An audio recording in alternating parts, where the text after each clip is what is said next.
জনপ্রিয় অভিনেত্রী শুভশ্রী গাঙ্গুলির 2014 সাল থেকে 2019 সাল পর্যন্ত বাংলা ছবির সম্পূর্ণ তালিকার পার্ট 2 ভিডিও।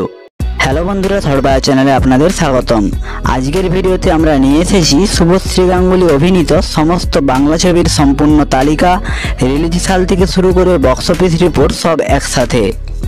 এটি একটি অনুরোধের ভিডিও। ভিডিওটি করার জন্য অনুরোধ করেছিলেন ঐন্দ্রিলা দাস। আপনাদের সকলের কাছে অনুরোধ, ভিডিওটি অবশ্যই শেষ পর্যন্ত দেখুন এবং চ্যানেলটি যারা এখনও সাবস্ক্রাইব করেননি অবশ্যই সাবস্ক্রাইব করে নিন, কারণ এই চ্যানেলে আপনাদের পছন্দের ভিডিও আপনারা পাবেন এবং আপনাদের পছন্দের ভিডিও পাওয়ার জন্য অবশ্যই কমেন্ট করে জানাবেন। তো চলুন দেরি না করে ভিডিওটি শুরু করা যাক। খুশি খুশি চাঁদ জীবন বরবাদ, তোর সঙ্গে যাব লং ড্রাইভ, চুপি চুপি তো এর আগের ভিডিওতে শুভশ্রী গাঙ্গুলির 2014 সালের 16 মে আমি শুধু চেয়েছি তোমায় ছবিটি দিয়ে ভিডিওটি শেষ করেছিলাম।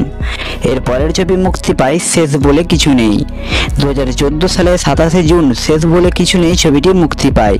অঞ্জন দত্ত ছিলেন এই ছবির পরিচালক। সাথে এই ছবিতে শুভশ্রীর বিপরীতে যিশু সেনগুপ্ত অভিনয় করেন এবং বক্স অফিসে শেষ বলে কিছু নেই ছবিটি চলেনি, ফ্লপ করেছিল। এর পরের মুক্তিপ্রাপ্ত ছবিটি হলো অভিমান। 2016 সালের 6 অক্টোবর ভারতে এই ছবিটি মুক্তি পায়। রাজ চক্রবর্তী ছিলেন এই ছবির পরিচালক। সাথে এই ছবিতে শুভশ্রীর বিপরীতে ছিলেন জিৎ। এছাড়াও সায়ন্তিকা ব্যানার্জি, স্বস্তিকা দত্ত প্রমুখ শিল্পীরা ছিলেন এবং বক্স অফিসে অভিমান ছবিটি হিট করেছিল।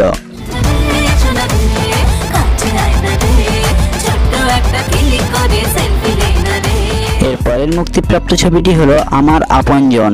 2017 সালের 26 মে আমার আপনজন ছবিটি মুক্তি পায়। রাজা চন্দ্র ছিলেন এই ছবির পরিচালক। সাথে এই ছবিতে সোহম চক্রবর্তী, মিমি চক্রবর্তী, প্রিয়াঙ্কা সরকার প্রমুখ শিল্পীরা ছিলেন এবং বক্স অফিসে আমার আপনজন ছবিটি এভারেজ লাভ করেছিল। এর পরের মুক্তিপ্রাপ্ত ছবিটি হলো বস 2।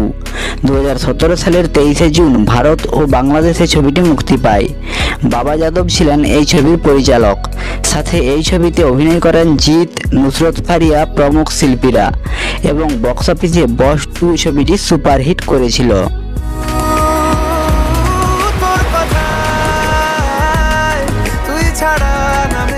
এর পরের মুক্তিপ্রাপ্ত ছবিটি হলো নবাব। 2017 সালে 26 জুন নবাব ছবিটি বাংলাদেশে মুক্তি পায় এবং ছবিটি 28 জুলাই ভারতে মুক্তি পায়। জয়দীপ মুখোপাধ্যায় ছিলেন এই ছবির পরিচালক। সাথে এই ছবিতে শুভশ্রীর বিপরীতে ছিলেন শাকিব খান এবং বক্স অফিসে নবাব ছবিটি হিট করেছিল। এর পরের মুক্তিপ্রাপ্ত ছবিটি হলো দেখ কেমন লাগে। 2017 সালে 21 জুলাই দেখ কেমন লাগে ছবিটি মুক্তি পায়। অভিজিৎ গুহ ও সুদেষ্ণা রয় ছিলেন এই ছবির পরিচালক। সাথে এই ছবিতে সোহম চক্রবর্তী, কাঞ্চন মল্লিক প্রমুখ শিল্পীরা ছিলেন এবং বক্স অফিসে দেখ কেমন লাগে ছবিটি চলেনি, ফ্লপ করেছিল।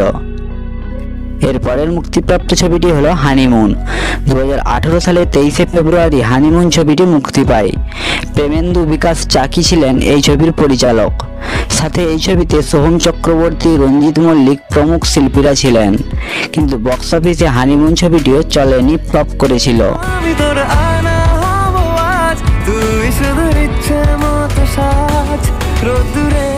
এর পরের মুক্তিপ্রাপ্ত ছবিটি হলো চালবাজ। 2018 সালে 20 এপ্রিল চালবাজ ছবিটি ভারতে মুক্তি পায় এবং 27 এপ্রিল বাংলাদেশে মুক্তি পায়। জয়দীপ মুখোপাধ্যায় ছিলেন এই ছবির পরিচালক। সাথে এই ছবিতে শাকিব খান, রজতাভ দত্ত প্রমুখ শিল্পীরা ছিলেন এবং বক্স অফিসে চালবাজ ছবিটি এভারেজ লাভ করেছিল।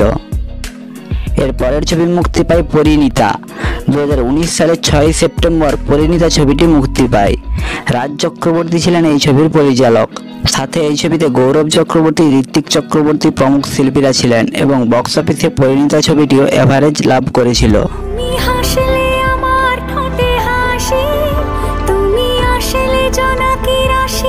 তো এই ছিল শুভশ্রী গাঙ্গুলি 2014 সাল থেকে 2019 সাল পর্যন্ত সম্পূর্ণ বাংলা ছবির তালিকা ও তথ্য নিয়ে একটি ভিডিও।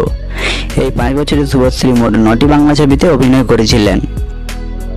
তো আজকের ভিডিওটি এই পর্যন্ত। এই ভিডিওটি ভালো লাগলে অবশ্যই একটা লাইক করবেন এবং চ্যানেলটি সাবস্ক্রাইব করে রাখবেন পরবর্তী ভিডিও পাওয়ার জন্য।